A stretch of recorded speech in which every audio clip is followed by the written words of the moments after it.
What is going on, guys? Jack here, and welcome to episode 11 of the Charge to the Top here with Hereford FC. And today I have for you guys a live commentary against Basingstoke. Of course, if you missed the last episode, go check it out. It was a live com doubleheader. Quick apology on behalf of me for the previous two episodes. You may have noticed my mouse cursor wasn't in line with my game. A bizarre recording issue. I'm not sure what caused it, but I have fixed it now, so yeah, apologies for that. Hopefully it didn't make the last two videos too unwatchable. Of course, the last episode we beat Chippenham 3-2, and then we lost to Maidenhead, of course a league above us, 3-1 in the FA Cup third qualifying round. Since then, 8 games have been played. To go through these real quick, we beat Slough 3-2. A good win, not the most convincing win. We were actually 3-1 up with 10 minutes left, but they did get a late goal, which made things a little bit scary. But we did score an absolute banger, and when you score a good goal, you just have to show it in FM. That's like the official rules of Football Manager. And well, the goal that transpired to be the winner in this game, it was something special. It was an absolute screamer. And I believe it was by Wright. It was indeed Anthony Wright out on the left-hand side, the young American. And yeah, this was a good little goal. So we'll look from here. You can see, obviously, away from home against Slough, right out on the left. Ball falls to him, takes it wide. You think he's gone too wide. He squeezes it into that top corner of the net. Beats the keeper at the near post, but I don't think the keeper can be blamed too much for that. And that goal, as I said, was the winner. Anyway, following on from that, 2 clean sheets and 2 wins. The first of which was 2-0 against Redditch. A team who have a little bit of a history, actually, with Hereford. Because a few years ago now, Edgar Street, which of course is Hereford Stadium and was for the previously crowned kind of Hereford United, was actually a ground that Redditch tried to kind of seek access to and to use. It was declined on the basis they weren't a local club. I think the distance is something like 50 miles, so to kind of put that into perspective, the two places nowhere near each other. So it was good to beat them. And as I said, we then went and played Chesham, who we beat 3-0. Now, at the end of last episode, I said I was thinking about doing the Chesham and the Dunstable games. The reason I didn't do those 2 games is because Chesham just started losing a load of games. If we look at their form as of late, yeah, you can see here, they played us obviously here where they lost 3-0, but prior to that they'd lost so many games it suddenly wasn't kind of the top of the table clash that I thought it may well be. So yeah, that was a good little result. Unfortunately against Dunstable, a team who are going pretty strong in the league right now, we lost, and we lost 1-0. We did actually play them twice, back to back. Within kind of a week of each other. You can see the first game here in the league, we lost 1-0. Jerry Amu's kind of 1 goal, the difference maker. A game which we were probably the better team in, but we didn't take our chances and we only have ourselves to blame for that. And well, we were fortunate, I guess, that in the kind of second game against them, which was a cup game in the Southern League Cup, we were able to scrape by thanks to an 101st minute goal. The match going to extra time.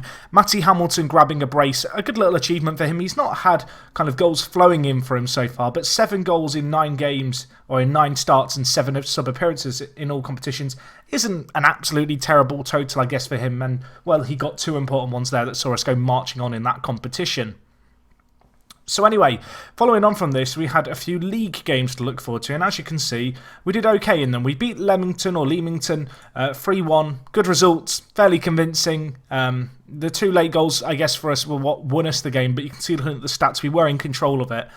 When Abeng did score, I did think, oh gosh, it's going to be one of those games where we just, throw away points in a match that we deserve to win. Fortunately, Dan Townsend with a penalty, and then Sean Hanbury coming on, a player who has been injured for a little while, to get a winner was good to see. Obviously, you can see here out of a groin strain for 4 weeks since the mid kind of September mark, and he came back into this team for this game, and he ended up getting a goal which didn't prove to be the winner, but proved to just make things a little bit more comfortable perhaps for me going into the last 5 or so minutes. Unfortunately, that's where kind of the winning run ended, and as you can see in our last 2 games, we failed to win a match. The first of these games was against Gloucester. Not an easy match by any means, but 2 goals up at half-time.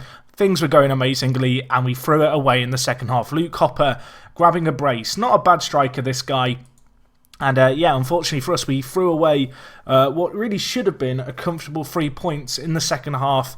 And as a result, Gloucester, well, they came out on top, unfortunately. And then the other game that we had, it was against Horsham, which is actually where I work, funnily enough, in West Sussex. And you can see here, the match itself finished 2-1. We lost. I completely rotated my team. I completely underestimated the Horsham side. They play 1 tier below us. and I just didn't think that it was going to be a big deal, if I'm honest. You can see here, their goalkeeper got injured, and they still managed to win 2-1. It was pretty poor. I did completely rotate the side, with the exception of Joel Driscoll in goal. A few players just really didn't perform for us. We brought on, a few more first-team players like Matty Hamilton and Hanbury and Jay Harris, but unfortunately, the game was kind of already lost at that point. And unfortunately for us, it ended up finishing 2-1. So going into this Basingstoke game, we have stalled a little bit of late. We have had a few kind of good bits of news, I guess, going on off the pitch. And, just looking at the league table here, you can see that we do find ourselves top. Basingstoke in third. And Weymouth, actually, a surprise kind of contender up there towards the top of the table. Looking at the season preview, you can see Weymouth were predicted to be 13th. They've got a few games in hand on us, which if they were to win, would actually see them go above us. So today's game is a big one. And in terms of when we play Weymouth, it's going to be very early on, if I'm not mistaken, kind of in December. You can see here we are going to be taking them on the 12th of December, and worth noting that they're another team who we have to play towards the end of the season, where we will have a tough kind of run of results playing them and Basingstoke on the same weekend. So if those two teams can maintain kind of the title charges they're on right now, those two games could prove to be very crucial in kind of the context of our season. So that's what's been going on in terms of results and stuff. As I said, a few bits of news that are a little bit more positive than perhaps recent form going on off the pitch. Of course, our facilities finally been upgraded. They were actually done last episode, but I forgot to mention it. But you can see here we now have basic training facilities, poor youth facilities, and basic junior coaching. It's better than what we had before. It's still not great. It's something that we're very much going to have to look to expand as we do hopefully go kind of up through the divisions, but nevertheless good to kind of get some training facilities in place that are of a standard, I guess, that exists. You can see here in terms of the finances, we're looking very good. We're making money again this year. The average attendances have been particularly pleasing, and if you look at the Southern Premier here and we look at team detailed stats, you can see in terms of net transfer spend, we were the big spenders this year. In terms of wage spend per year, Basingstoke, who we meet today, actually have a substantially larger salary per year than us, which is a little bit surprising perhaps. In terms of highest attendance, as you can see, we have had an attendance of over 4,000 fans. And the next highest, Basingstoke, only 800 fans. It's kind of interesting just how well supported our team is. You can see here in terms of the average attendances, it currently sits at 2,831, which is absolutely incredible, and that is a significant rise on last year, about 400 kind of person per game average increase. Kind of so far this season, which is great. And obviously that's helped offset the fact our wage budgets have gone up this year and we are spending more on wages, but actually we are making a similar amount of money, to be fair, to what we were last year. So we're sitting with some nice money in the bank, which is always good. Another thing worth noting is I did request from the board professional status. They declined it. That was disappointing. And just in terms of board confidence, you can see my job is very secure. The board have actually recently given me a brand new contract, which was another good bit of news, actually. So I now have a contract running to the end of next year.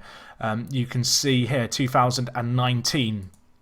So that's a good little bit of news. And in terms of board confidence as a whole, the board are pretty happy. It's a little bit unfortunate, I guess, that we lost to Horsham, because we've had a bit of a curse when it's come to cup competitions.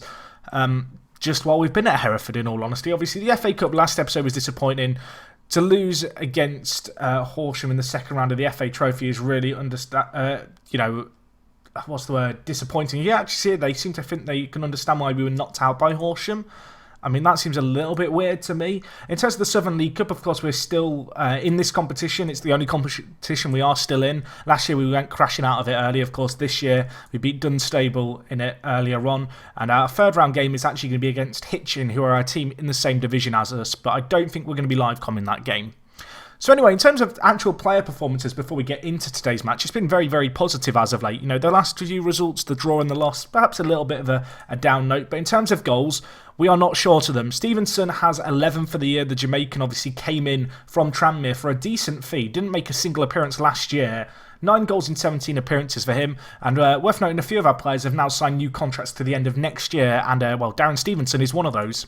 Anyway, Sean Hanbury, unfortunately been out with injury here and there, but he's got 7 goals in all competitions for us. They are across 13 appearances. Not a bad total by any means.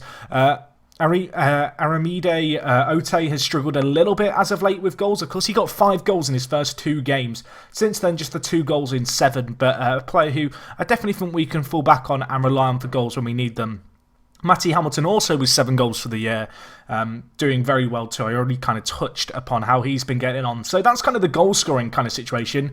No one's kind of running away, I guess, just scoring all our goals this year. It's kind of been a good distribution across the team. Similar story when it comes to assists. Actually, Ote, a bit of a surprise package. 5 assists for him. Anthony Wright, actually, as well, out wide on the left. Of course, scored the screamer that we showed kind of during the earlier segment reviewing the results. You can see this guy, 4 goals in 15 league games. He's got 5 in all competitions and 6 assists as well. A decent little tally for him. You know, not the greatest player, 2 finishing, 6 long shots, 3 composure, but he doesn't really need that as a wide man out on the wing, and he's been performing very, very well for us indeed.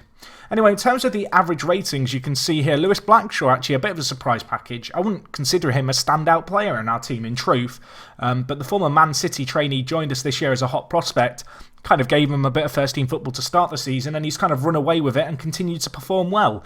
He's got a 7.29 average rating in the league, and it's even higher across all competitions. A bit of, as I said, a surprise package. Not a player I consider one of our best men, but he's really stepping up to the plate as of late.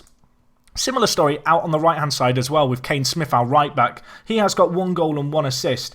Of course, a player who I perhaps rate slightly higher than Blackshaw, but at the same time, I didn't expect him to quite perhaps perform as well as he has done in this league. You can see last year was playing for Hitchin, who we've got in the Cup kind of in the not-too-distant future, and he's come to our side, and he's performed very, very well. Last year, as you can see in the Southern Premier, he had a 7.02 average rating with 8 man of the matches. This year, his average rating actually sits higher, despite the fact he has fewer goals, fewer assists, and just the 1 man of the match performance. And to be fair, across the entire back line, we're looking fairly good. George Johnson's had a very good kind of first kind of half of a season at the club too. You can see here his average rating sits at 7.2. Dan Preston, he's got a little bit of a concern about the overall quality of the defence. I think he's a bit mad to think that, but at the same time he's performing very well, so we're continuing to play him. And really, the team as a whole is just gelling quite nicely. It's been a little bit of a shame, perhaps, that players like Mason, Watkins, Clark have just found themselves really on the edge of the squad. He's not the only player of a similar mould, I guess, when it comes to players who were here last year. You've got the likes of Charlie Johnson, who just really hasn't played that much this year. Similar story, of course, with David Lynch, a player who, if in truth, I thought might be a little bit more important to us this year, but he has struggled a little bit. He had an injury right at the start of the season, which kind of threw him out of contention in the side. And with the likes of Aramide, Ote, Stevenson, Hanbury and Hamilton, you know, scoring as many goals as they are, all 4 of those players have 7 goals, it's very difficult to even justify kind of squeezing him on to the bench, I guess. But all in all, very happy with how the team's performing. Of course, we are doing well in the league. We have got to be a little bit paranoid of Weymouth. And, well, this game against Basingstoke here holds some quite big significance. Because if they were to win it, they'd move within 2 points of us with a game in hand. If we can beat them here today, we extend our gap over them to just... well, I was about to say to just 8 points, but to 8 points, which is a pretty big margin at this stage of the year. Although they would still have that kind of game in hand. So anyway, let's see how we get on in today's game. Our form is a little bit patchy. You can see here, Basingstoke's recent form hasn't been great either. They drew against Leamington and drew against Slough. 2 teams who recently, if I remember correctly, we've beaten. So perhaps the bookies have it in our favour. As I said, Basingstoke, a good team in this division. They are, you know, one of the big dogs. Their wage budget is very hefty, and it's probably it is the only one that's significantly larger than ours, and in fact larger than ours to any degree. We are the favourite to this game quite heavily. I'm hoping that we can really step up to the occasion. Ollie Summerskill, apparently their big man to watch out in the centre-back position here. He looks okay, a little bit weak in the air, perhaps a player we can look to exploit. For us, it's Oti, who the pundits rate, and hopefully he can have a good performance. As I said, he's only scored 2 goals in his last 7 games, but he has got 5 assists, which is an absolutely kind of really, well, and I was about to say an absolutely incredible. Perhaps that's going a little bit too far, but it's still a very impressive return for a striker who's kind of coming to the side a little bit late on in the season. Of course, he is the most recent addition to the side. A player who... He got released, obviously no one really wanted to take a punt on him. We've taken that punt and he's performed well for us. Anyway, let's see what we can do here. Right, straight into the middle. Why not from kickoff? I'll tell you why not, because they've got some good defenders, Basingstoke, and they've dealt with it. But I guess a good sign of attacking intent to start the game within the first few minutes of this match. We are, of course, at home, so there's a bit of expectation on us, and the cross comes in. It's cleared away.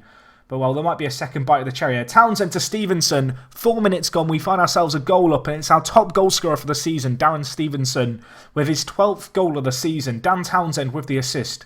Townsend's initial ball into the box from the cross, or from the corner rather, wasn't the greatest, but Ote was there to sweep things up, lays it to Dan Townsend, beautiful ball into the middle, and on the volley, Stevenson lashes it home, and pressure on us perhaps today to get a win here to kind of maintain our title charge and extend our gap at the top over one of our big promotion rivals, but particularly at home, particularly given the fact that we recently got knocked out of the Southern Cup to Horsham. You know, the fans expect a much improved performance here, and at least initially here we've got what we needed, although there's still a long time left in this game and we have to maintain our composure, as now it's going to be Basingstoke bringing the ball forward. Deadfield crosses it in.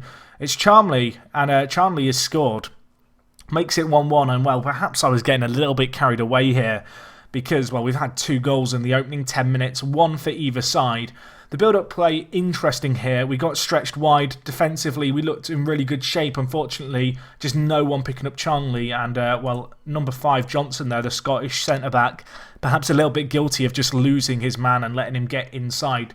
That said, we are the team on the attack again here. Townsend, it's a penalty. Alex Ford, I missed that completely. I guess that was Townsend getting caught late on. And, now Dan Townsend with a chance to score his 3rd goal of the season. He has 2 from the spot already for us. Can he add another one to his repertoire? He steps up the number 6. 1 assist already this game. Can he score it? He hits it down the middle. The keeper stops it, and not for the first time in this series. We miss a penalty which could prove to be crucial. And, Basingstoke, they gave away the penalty. You think they're going to be going a goal behind. You think we're going to immediately fight back and take back the lead. But unfortunately, the penalty by Dan Townsend was a very, very poor one indeed. And, we've got to ensure that doesn't result in our heads dropping and that we do, continue to play our game, which we have done in truth. Looking at the stats, Basingstoke really struggling to get into this game, although they might have a chance here. Redford to Charnley. They've got men surging forward here. It's a great chance. It's Driscoll, though. What a save by the Aussie between the sticks. The number 1 for it. He tips it wide. And, Basingstoke with a chance to really get a goal against the run of play there, but our keeper has come big. He collects the ball again from the corner. Fantastic goalkeeping by Joel there. And, now we have a corner of our own. Ball whipped in Johnson to the back post right now. To Dan Townsend, crosses it back in. Ote's there, he hits it, and it finds its way into the back of the net. And Dan Townsend, he missed a penalty earlier.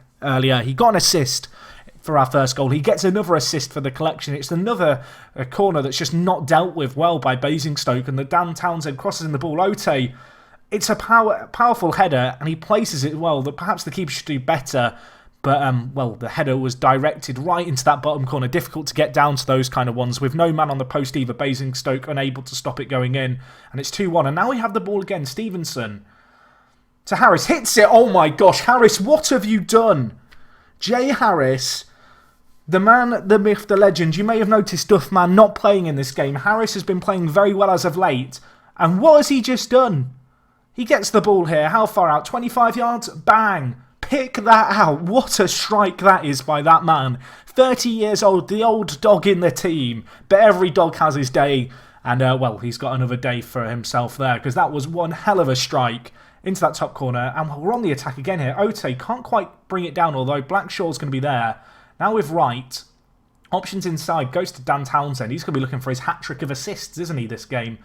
Wright to Blackshaw. Inside to Harris. Wright again. Unfortunately, Basingstoke dealing with it. If they peg us back here, it could be a little bit interesting. A goal here for us, 4-1 up after 30 minutes would be superb. And we are on the attack. Smith here crosses it in. Back post cleared away. But back with Smith, the right back. Back into the mixer. Stevenson got to score that. We should be far and away clear in this match. We could have scored a penalty. We should have scored then. And, we're giving Basingstoke a bit of a lifeline here. But at the same time, I can't really fault the overall performance by the team. We've looked pretty good here. We've limited Basingstoke's opportunities. We've taken, some good chances, I guess, that weren't necessarily clear-cut chances, but the easier opportunities we've let slip. And, I'm very happy at half-time at 3-1, but it just feels like it could be more comfortable. And, in the not-too-distant past, obviously, we lost against Gloucester 2 vital points from this kind of position. We were 2-0 up in that game at half-time. It finished 3-2, or not 3-2, sorry, 2-2, and we ended up drawing. There's this paranoia in the back of my mind, which just doesn't feel like 2 goals is enough. That said, the ball very generously given to us. Ote, where's he going? Can he finish it? Passes it to Stevenson. It was an incredible run.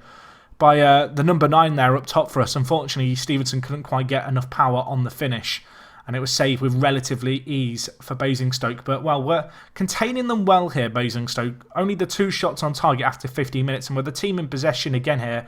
Ote, not the greatest player in the air, but does well to challenge. We do get the ball, and now he's on the ball with it at his feet, and he should have scored. Stevenson out wide, the number 10. Can we recycle possession and get it back in the box? We can't. And, well, a third clear-cut chance of the game that's gone our way, and it's not the first that we've missed this game, unfortunately. It was a great chance for Ote. I mentioned the fact he's only got 2 goals in his last 7. He had a fine opportunity to just kind of perhaps prove some of the doubters wrong. Of course, started his career at the club with 5 goals in 2 games. It was always going to be tricky for him to maintain that kind of level of performance, but at the same time, he had a fantastic opportunity there for us. 60 minutes gone, let's make some changes here. Anthony Wright not had the greatest game. I'm going to move Bennett out onto the left, and then we're going to bring in Scully out on the right. I'm also going to take off Ote, and I'm going to bring in Hanbury. I mentioned Hanbury. He's had his fair share of injuries. He's looked very good for us when he's played. Unfortunately, he was out with that groin strain for 4 weeks. Came back about 2 weeks ago. He's been involved a little bit, but lack of first-team football has limited his chances. But he's here now, crosses it in. Bennett should have scored.